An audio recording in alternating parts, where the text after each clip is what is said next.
Hi friends, indoor plant வைக்கக்கூடிய பாட் இது tray, இது பாட்டு. நம்ம இப்படி பிளான்ட்டை செட் பண்ணதுக்கப்புறம் மண்ணெல்லாம் விட்டு இதில் செட் பண்ணதுக்கப்புறம் இதில் நம்ம தண்ணி விடும் பொழுது, செடிக்கு தண்ணி விடும் பொழுது இந்த ட்ரேயில் தண்ணி நிற்கும்.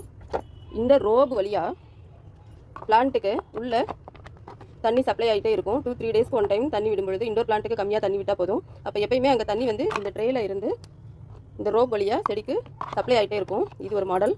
அடுத்து அதே போல் தான் இதுவும். இது வந்து ட்ரே வந்து பாட் மாடல்லே இருக்குது. அடுத்து இந்த கப்பில் வந்து நம்ம பிளான்ட்டை செட் பண்ணிக்கலாம். இதுக்கு வந்து அடியில் ஸ்டாண்டும் வருது. இந்த மாடலில் நிறைய கலர்ஸும் இருக்குது. அப்புறம் தனியாக பாட்டில் செட் பண்ணுறோம் அப்படின்னா இந்த சைஸ்லேயும் இருக்குது ஒயிட்டு. அதுக்கு நம்ம தனியாக ட்ரே யூஸ் பண்ணிக்கலாம். ட்ரே இல்லை ஹோலே வைக்கலை அப்படியே யூஸ் பண்ணுற பாட்டும் அப்படியே யூஸ் பண்ணிக்கலாம். நிறைய கலர்ஸ் இருக்குது ஃப்ரெண்ட்ஸ். ஓகே, பாய்.